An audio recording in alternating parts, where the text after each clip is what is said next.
around Dodge City and in the territory on west, there's just one way to handle the killers and the spoilers, and that's with a U.S. Marshal and the smell of gun smoke.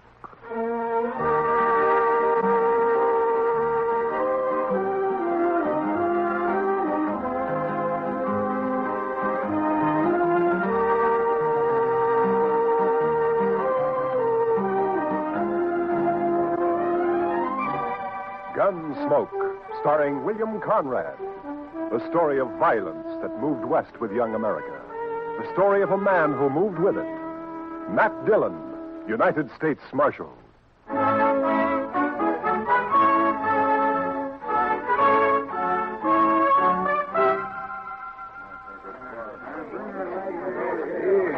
Howdy, Marshal. Hello, Mr. Biggs.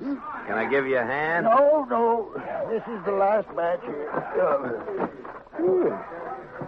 Hey, wait till the flies get to these buffalo hides in the morning. Be enough vultures overhead to keep the place in the shade for a week. Yeah. You'll sure have your hands full by tomorrow night. It looks that way. When these boys turn them hides into cash, they'll bite the corks out of every bottle in town. And some of them look mean enough sober. Yeah. Well, you better bed down and get some sleep, Mr. Biggs. Where are your boys? I don't know. Jeff had some trouble with a dry axle up near Pawnee Rock, and Boaz stopped to help him fix it, but they shouldn't be this long behind me. Well, if I see him, I'll tell him where to find you. You can tell Jeff, but Boaz ain't even going to hear you. Why? What's the matter with him? Oh, he's riding higher than an eagle. You know that white buffalo you've been hearing about? The albino? Mm-hmm. Well, it's just Indian talk. Oh, you think so, huh? Well, if it is, Boaz sure shot himself a mighty scared buffalo. White as borax. That ought to fetch a price. Hey, anybody seen Marshal Dillon? Over here, Chester. You better saddle up, Mr. Dillon. What's the matter, Chester? Indian trouble. 2 men dead and a couple of wagons burned up out there. I found this. A war rattle made out of buffalo toes. Arapaho. Well, they haven't been making any trouble. Well, these did. I was topping a hill when I saw the wagons go up in fire. It was Indians, all right. I saw one ride off. That's funny. I never heard of Arapahoes attacking at night. How far out, Chester? 10 mile, maybe, toward Pawnee Rock. Pawnee Rock? Marshal, my sons was coming from there. Easy, Mr. Biggs. Lots of wagons in the territory. Marshal, I didn't see another wagon between here and Pawnee except the ones we had, but the Indians killed my boys. There's only one way to make sure, Mr. Biggs. Saddle up and ride over to my office. I'll be with you as soon as I can get my horse.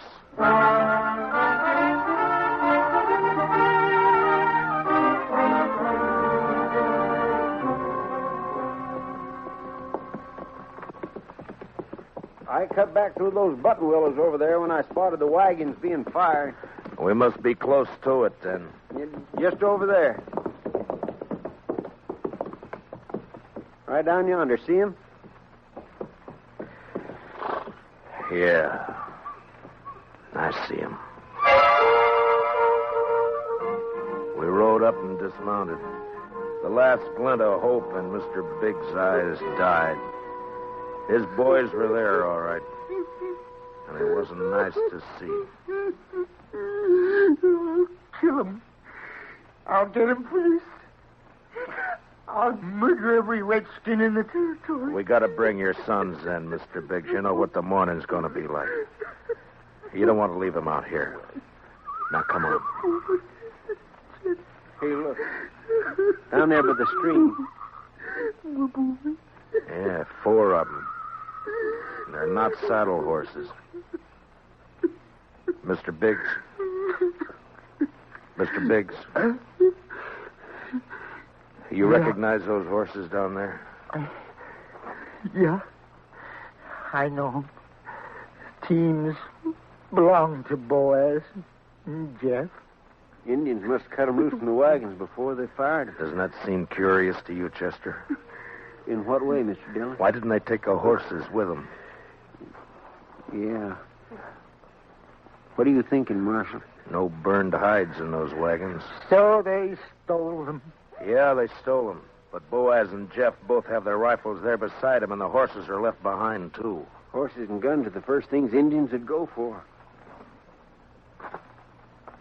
What are you looking for, Mr. Dillon? Those buffalo hides weren't carried off without wagons.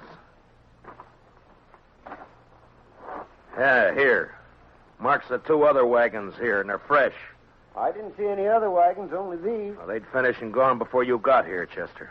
Well, yeah, but I'd have caught up to any wagons on the trail to Dodge. Did you go by regular trail? Well, no, I figured the Indian I saw wasn't alone. I didn't want to get bushwhacked further on. You didn't see any Indian, Chester. But, Mr. Dillon, just as plain No Indian would leave guns and horses. This job was done by white men.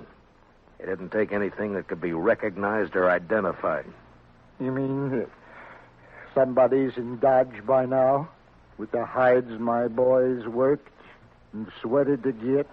I'm afraid so, Mr. Biggs. Well, there'd be more than 300 buffalo hunters there by morning. Could be any of them. We'll find the right ones. Oh, how? The albino. Whoever killed your sons will have that white buffalo hide.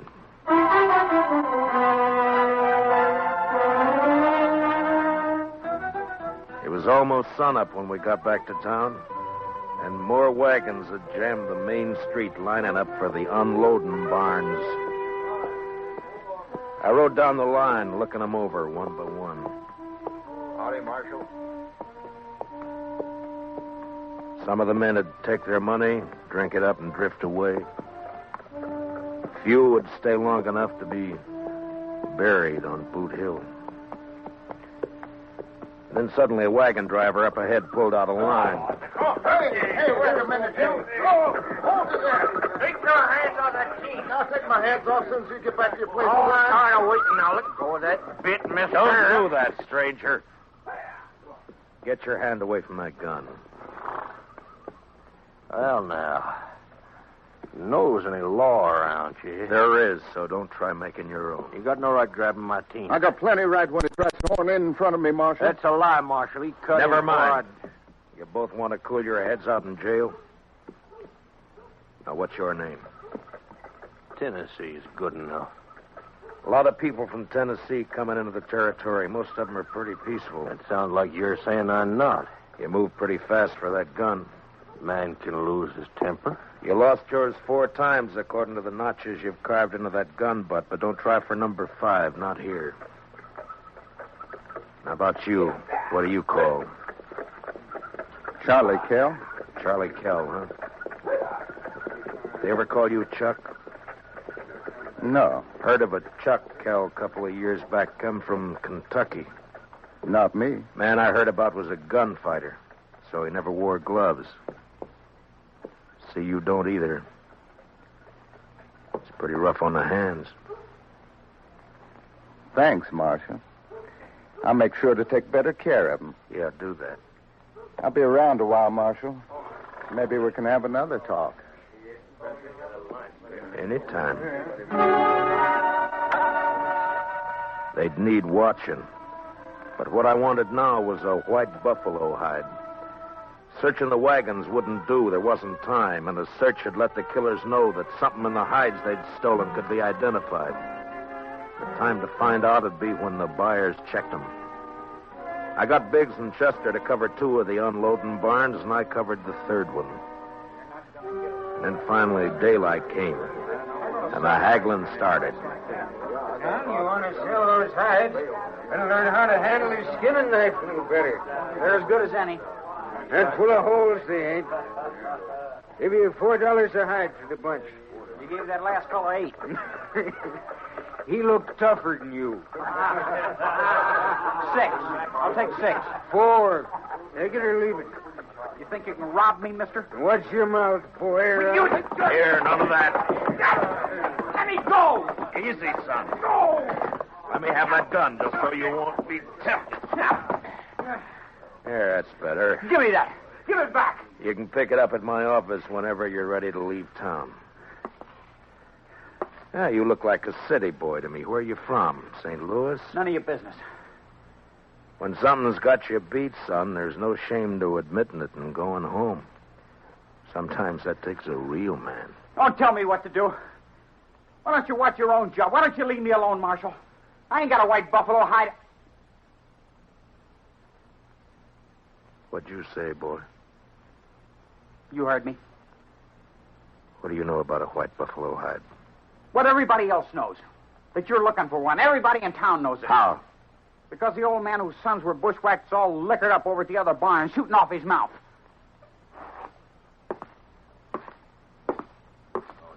Don't go away mad, Marshal.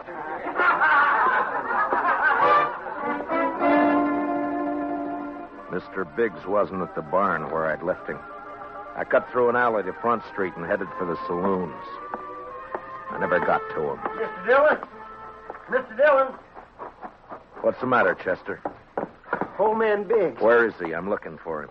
Well, he was over by the barn I was watching, drunk, going through the wagon. Yeah, I know about that. I was trying to get him to go back to his own barn, but all of a sudden, he took off. For where? I don't know, but there was one wagon he was watching in particular. The driver walked away from it with a package of some kind. That white hide? It could have been, I don't know, but Big sure thought so. He lit out after the fellow with blood in his eye. Which way? Down there where the boy's been hitching the empty wagon. Well, let's go. Old boy's drunk enough to make trouble. He's liable to kill somebody. Or get killed.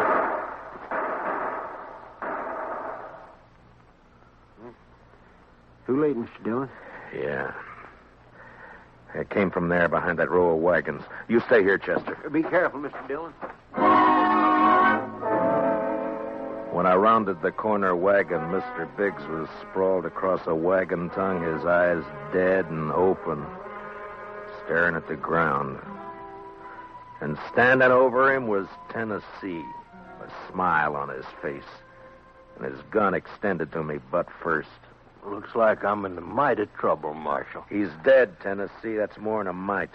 You take my gun for a while. You mean until after you hang? Wasn't figuring to be that serious. Not when a drunk follows me out here and throws down on me. If you're figuring on self-defense, forget it. Look at his gun. It isn't even cocked. Well, it's out of his holster, Marshal. That's enough. Law don't say I have to wait till he kills me. You'll have to make a jury believe that. No, you shouldn't have much trouble doing that, Marshal. What are you doing here, Mr. Kell? Oh, I just happened to follow Tennessee out here. Why? Well, you broke up our little argument in town. Thought I'd get him alone here. See if maybe he was still nursing a grudge he wanted to settle. But the old man beat me to it. Now, Tennessee here ain't exactly a friend of mine, as you know, but I hate to see any man hang when he ain't guilty. Is that your personal verdict, Mr. Kell? That's right, Marshal. The old man threw down on him, and Tennessee had to kill him in self-defense. Chester, Yes, sir, Mr. Dillon? which one of them had the package? This one. This is the fellow the old man was after. All right, Tennessee, where is it? I don't know anything about a package. Look in the wagon, Chester.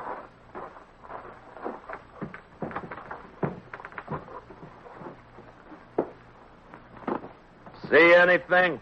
Nothing here. I reckon you can give my gun back to me now. All right, Tennessee. Here. Thanks. But if you decide to use it again while you're in Dodge or any place else in Kansas, I hope I'm there when you do. Well, now, don't you fret, Marshal. I'm sure you will be.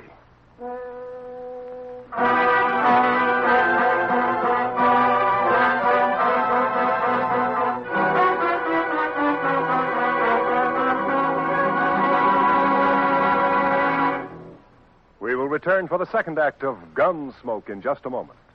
But first, action, excitement, thrills. That's Gangbusters. Gangbusters helps to fight crime by fearlessly naming the criminals. Listen for it later this evening on CBS Radio. Now, the second act of Gunsmoke.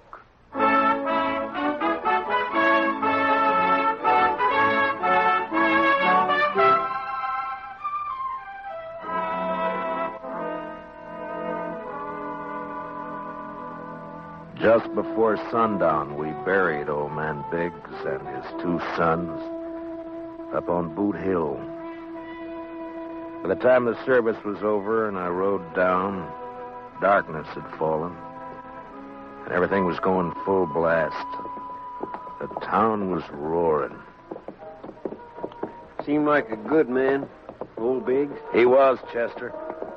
So were his boys. Yeah, but there are too many men like Tennessee and Cal coming in, Mr. Dillon. They won't last, Chester. They'll keep coming, but they won't last. They'll take a gun and go against a man, but they won't sweat. They won't take root and build. We still going to look for that hide? Yeah. Or just what do you want me to do, Mr. Dillon? Tennessee and Kell will be in town, but their wagons are back there with the other empties. Ride back and look them over. Oh, they might have had somebody carry that package off for them. It might be, but they don't seem like partners, Mr. Dillon. From what I heard, you stopped them from gunfighting. Took more than one man to kill the Biggs boys, and more than one man and more than one wagon to cart the hides in. Well, you mean they staged that trouble just for you? Just for me. After they heard I was looking for that white hide. Well, why do you figure that, Mr. Dillon? When gunfighters start for their guns, nothing stops them, Chester. They both started, but they both stopped. I reckon you better take a look through those wagons. Yes, sir, Mr. Dillon. Where'll I meet you? I'll be checking the saloons.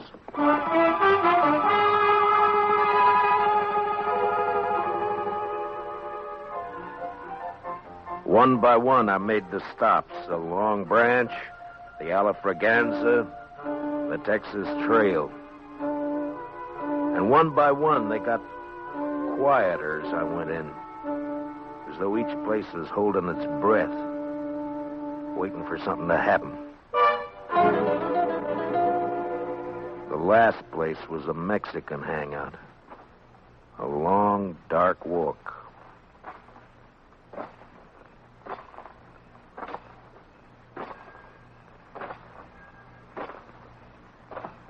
Hello, Marshal.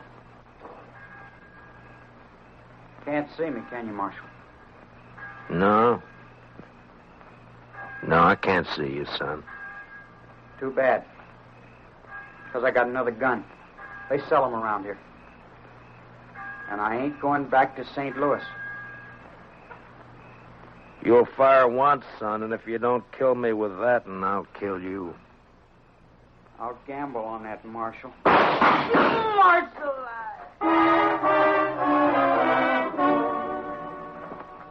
He lurched from the shadows into the street, staggered, and fell. And then he rolled over on his back, and his eyes struggled for a minute like they were trying to remember something. And then he went blank. Well, he was right about one thing. He wasn't going back to St. Louis. Well, what do you know? The marshal's real handy with a gun. Stay out of this, Kel. But I may have something to talk over with you later. Meaning what? If you don't know, then you got nothing to worry about. I've been hearing a lot about how fast you are with a gun, Dillon. Anything to it? I'm still alive. Yeah. This your hobby, shooting kids? He was old enough to try to kill me. I don't like it, Marshal. That's too bad, Mr. Kell. The Chuck Kell I heard about would have loved it. They said he'd killed 2 kids under 16, one of them his own brother. No, you didn't hear the whole story, Marshal. The Kell you heard about killed a marshal, too.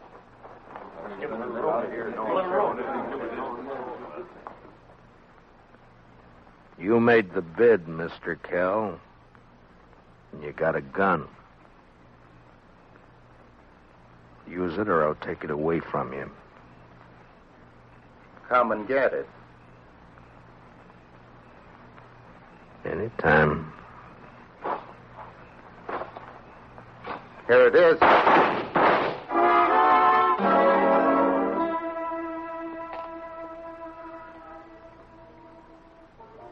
How you feeling, Mr. Dillon? I'm all right, Chester. Doc fixed your head. Wasn't much he could do for Kell, though. I hit him. If you didn't, he sure died for nothing. He was fast, all right. Boys say you made him look like a sleepy burro. Never even cleared his holster.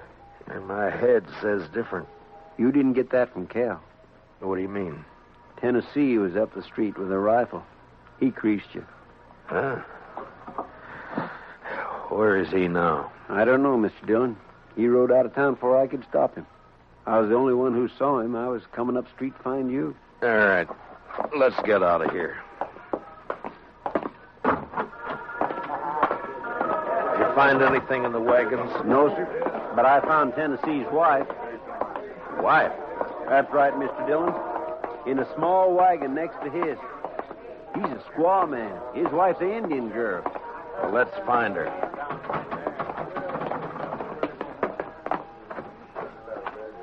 All right, Chester. Which way? Edge of town, Mr. Dillon. Well, let's go.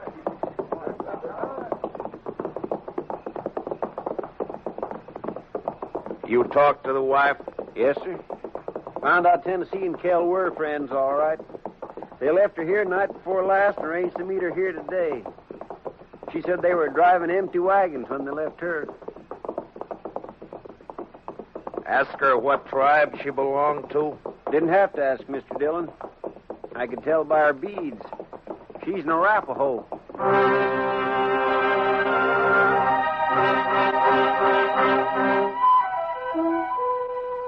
She was there, all right. Crouched by the wheel of a wagon. Her face was bloody, and she stared into a small campfire, rocking back and forth without a sound. She wasn't beat up when I left her, Mr. Dillon. Where's your husband? He gone. Gone where? He gone. Tell me which way he went, and I'll bring him back to you. No. You lawman. Your husband had a white buffalo hide, didn't he? Tell me. No. Other man killed white buffalo. Then your husband took the hide away from him? He buy. He buy hide. He didn't buy him. He killed 2 men to get him. He killed with Indian paint on his face. He left an Arapaho war rattle. He wants the blame to come to your people. If the white men think the Arapahoes are on the warpath, the soldiers will come. No. Arapaho, peaceful. Where's the white hide? What'd your husband do with it? He tell me. Bury it. Where? Where's it buried? There. Back there. By tree. Go dig it up, Chester. And then stay with her till I get back. You going after him, Mr. Dillon? As soon as she tells me which way. All right, Mr. Dillon. You're white man. No good. Now tell me which way he went. You let him go. He not come back. I can't let him go. If I do, the soldiers will come after your people. He beat you, and he ran away from you. Now he'll bring death to your tribe unless I get him. Where did he go? He ride to where moon sleep. I rode east. Tennessee had about an hour's start, but I figured to make up most of that before sunrise. The prairie was open and flat except for an occasional roll, and the Arkansas River would keep him from cutting south. His best bet for a fresh horse would be Kinsley, and I rode hard for it. It was just turning daylight when I rode in.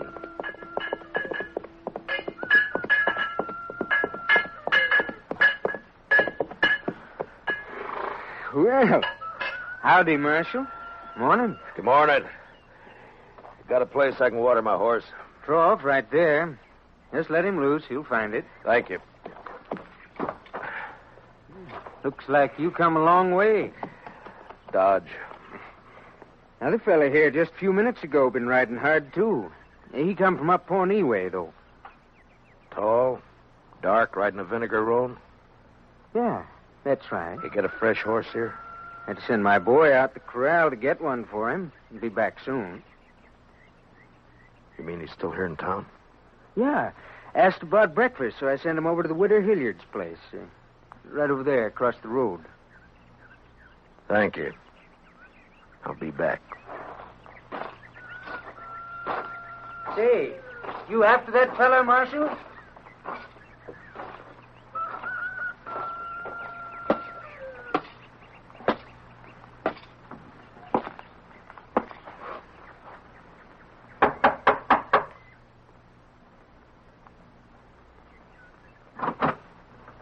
Yes? Understand you're serving breakfast, ma'am. Why, sure thing, Marshal. Dillon! That's right. Give me a clear way out the door, or I'll kill you. Come by me, Tennessee. I'll come shooting. That's all right. But just be sure you get me this time.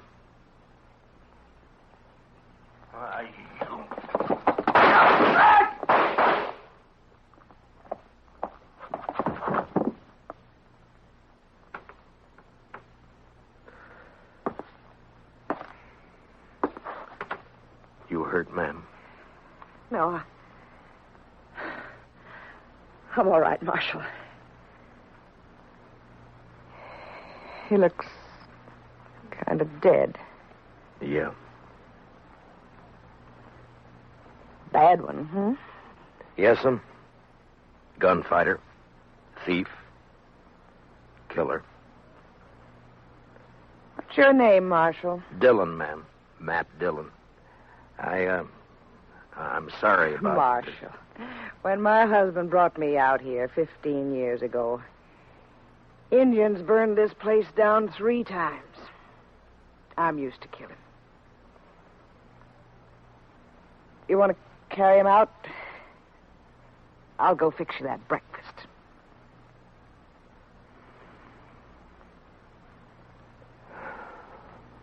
Thank you, ma'am.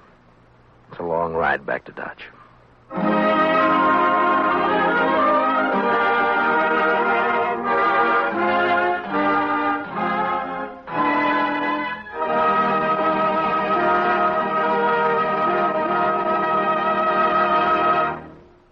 Gunsmoke, transcribed under the direction of Norman Macdonnell, stars William Conrad as Matt Dillon, U.S. Marshal. Tonight's story was specially written for Gunsmoke by Joel Murcott, with music composed and conducted by Rex Corey. Featured in tonight's cast were Stan Waxman, John Daner, and Larry Dobkin, with Sam Edwards, Lillian Baeff, Tom Holland, and Mary Lansing. Parley Bayer is Chester. Join us again next week as Matt Dillon, U.S. Marshal, fights to bring law and order out of the wild violence of the West in Gunsmoke.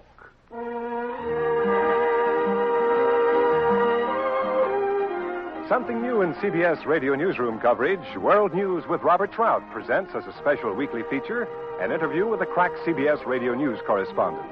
This correspondent flies in from his post overseas to give you his authoritative eyewitness viewpoint on latest